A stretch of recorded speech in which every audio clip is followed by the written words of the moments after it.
आपने आपने एक चीज़ कही कि नहीं पार्टिसिपेशन कम है। थोड़े संक्षेप में जानेंगे ताकि ज़्यादा हम सवाल कवर कर सकें। तो इस पार्टिसिपेशन के कम होने की वजह क्या है अनुज, ये बताइए। दो तीन पॉइंट्स हैं जो मेरे मन में उठ रहे हैं और शायद हमारे जो दर्शक अभी हमें जो देख रहे हैं उनके मन में भी सवाल उठ रहे होंगे। क्या रिस्की ज़्यादा है या फिर इसको ट्रैक करने के लिए हमें समय ज़्यादा देना पड़ता है कि 10 बजे मार्केट खुल गया, रात के 11 साढ़े 11 बजे तक खुला हुआ है, वो रीज़न है? या फिर इसके कॉन्ट्रैक्ट साइज इक्विटीज के मुकाबले बड़े हैं? मेन रीजन क्या है? देखिए, कॉन्ट्रैक्ट साइज इसके जो है इक्विटी मार्केट से छोटे हैं। 1 ग्राम का गोल्ड आपके पास अवेलेबल है, जो कि बहुत लोअर डिनोमिनेशन है और जो फिजिकल मार्केट में भी चलता है। तो कॉन्ट्रैक्ट साइज का तो कोई इशू नहीं है। बहुत 1 ग्राम का लॉट है, 8 ग्राम की गिन्नी है इसमें, 100 ग्राम का लॉट है और 1 केजी का लॉट है। तो इसमें कॉन्ट्रैक्ट वाइज तो कोई इशू नहीं है। टाइम मैं तो कहूंगा कि ये जो मार्केट का टाइम है ये भी कम है, क्योंकि ये ग्लोबल मार्केट है। और बीच में मुझे लगता है कि ये मार्केट 24 आवर चलना चाहिए, क्योंकि बीच में हम देखें तो हमारी मार्केट 11:30 बजे बंद होती है। उसके बाद हम सीधा सुबह 9 बजे खुलते हैं। तो बीच का जो टाइम होता है, जनरली हम देखते हैं कि कई बार हमने ऐसा ऑब्जर्व किया है कि गोल्ड में हाई जो है वो 2-2:30 बजे के आसपास या सुबह 4 बजे के आसपास लगते हैं। तो वो जो मूवमेंट है वो ट्रेडर नहीं कैच कर पाते। तो ऐसा हमें फीडबैक भी मिला है कि ये मार्केट जो है 24 आवर का होना चाहिए, क्योंकि ग्लोबल मार्केट है और ग्लोबल रिलेशनशिप से मार्केट चल रहा है। ये ग्लोबल फैक्टर से मार्केट इफेक्ट हो रहा है। सिर्फ इशू यहाँ पे छोटा सा ये है कि क्योंकि ये मार्केट हाईली लीवरेज है और लोगों को जो इन्वेस्टर्स हैं वो थोड़ा सा इसको समझ पाने में, इसकी नॉलेज ले पाने में थोड़े से अभी भी एक स्टेप पीछे हैं, क्योंकि उनको जल्दी से इक्विटी मार्केट समझ में आता है। कमोडिटी मार्केट, हालांकि अगर आप गोल्ड की बात करेंगे तो गोल्ड इंडिया के अंदर लोग बहुत अच्छी तरीके से समझते हैं। उनको पता है कि फेस्टिवल सीजन आएगा तो गोल्ड के प्राइस बढ़ेंगे, या शादी का सीजन आएगा तो गोल्ड की डिमांड बढ़ेगी। तो ये उनको सब पता है। मगर जो इंटरनेशनल कारण है, जो इंटरनेशनल फैक्टर्स हैं, वहां पर अभी भी थोड़ा सा लैक ऑफ नॉलेज, अवेयरनेस की कमी है, जो कि यहाँ पे ट्रेडर जो है, जो नए इन्वेस्टर है वो थोड़े से आने से हिचकते हैं। बट हाँ, एक बार जब वो नॉलेज ले लेता है, जब उसको समझ में आता है, तो वो फिर इस मार्केट में रहता है। तो मेरा कहने का मतलब ये है कि यहाँ पे टाइम लगता है उसको एक बार एंट्री करने में। बट हाँ, जब वो एंट्री करता है तो उसको भली प्रकार से वो यूज करता है।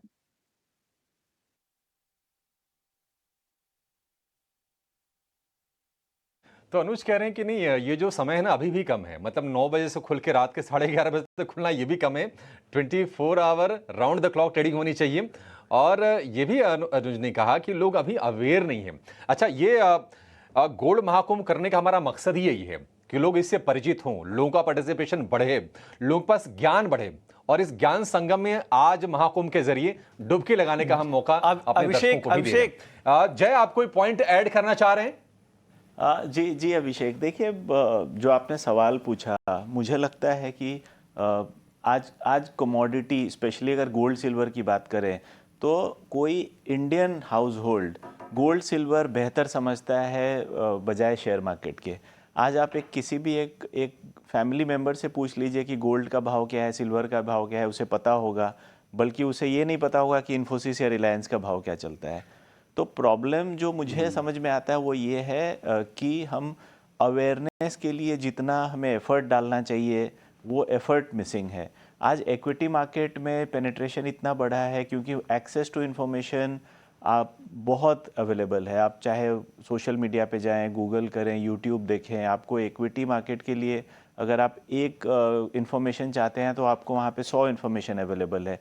तो हमें एफर्ट ये डालना चाहिए एक्सचेंजेस के माध्यम से, आपके चैनल के माध्यम से, कि कमोडिटी के जो बेसिक चीज़ें हैं उसको हम एंड यूज़र तक कैसे पहुंचाएं। अगर वो हम अचीव कर पाते हैं तो यहाँ पे वॉल्यूम, पार्टिसिपेशन सब में मल्टीपल ग्रोथ देखने को मिलेगा। तो एफर्ट हमें उस डायरेक्शन पे डालना चाहिए, क्योंकि देखिए डेरिवेटिव्स की बात करें तो कॉन्ट्रैक्ट साइज सेम है, मार्जिनिंग सिस्टम सेम है, आज रेगुलेटर भी सेम है।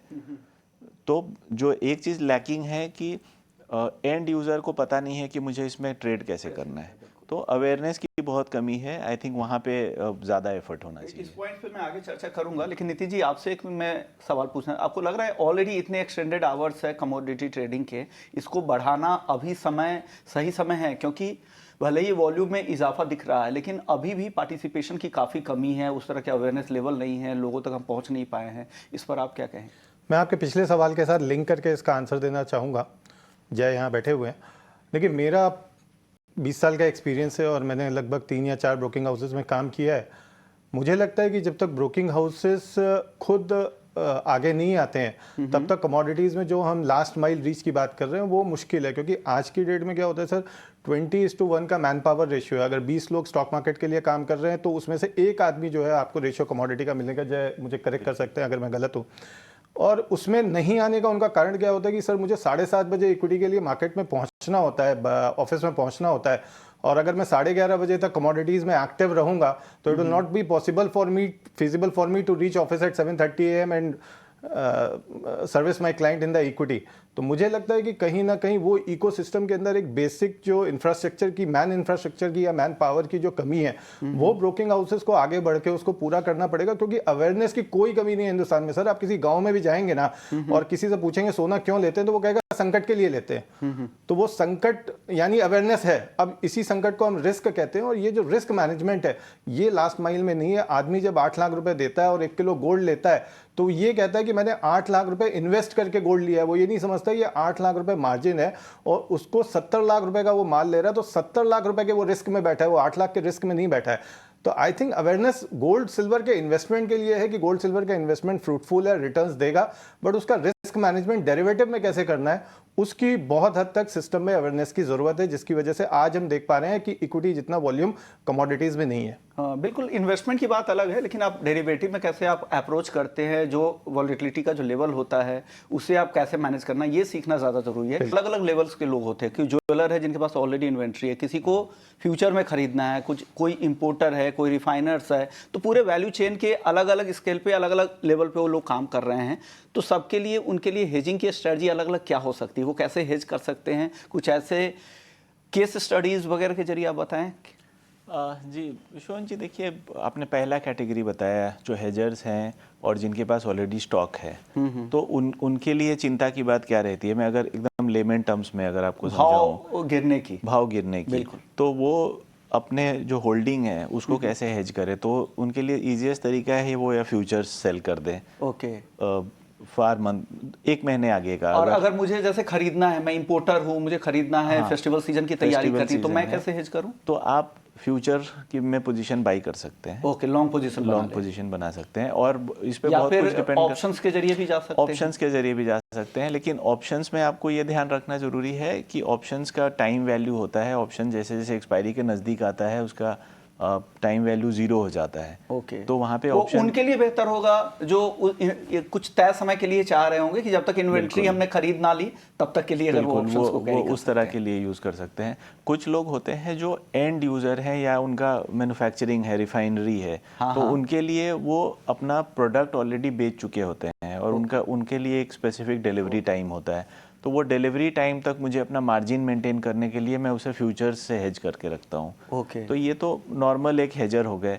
सेकंड कैटेगरी जो आता है वो जिसे हम लेमन लैंग्वेज में स्पेकुलेटर बोलते हैं। स्पेकुलेटर का मतलब ये हुआ कि जो मार्केट में हेज करने के लिए नहीं आते हैं, अपने बिजनेस के मार्जिन्स को प्रोटेक्ट करने के लिए नहीं आते हैं, बल्कि मार्केट में इसीलिए आते हैं कि उनको प्राइस वोलेटिलिटी में अपना एडवांटेज स्विंग ट्रेड के लिए आते हैं या शॉर्ट टर्म व्यू के लिए आते हैं। तो उनके पास कोई अंडरलाइंग नहीं होता है, ना स्टॉक होता है गोल्ड सिल्वर का। तो वो चाहते हैं कि आज कोई नेगेटिव न्यूज़ आ गया, वॉर लाइक सिचुएशन हो गया और प्राइस बढ़ सकता है, तो मैं उसका एडवांटेज लूँ। तो उस तरह के स्पेकुलेटर्स के लिए या तो मैं फ्यूचर्स में ट्रेड करूँ या मैं ऑप्शंस में कॉल बाई कर लूँ।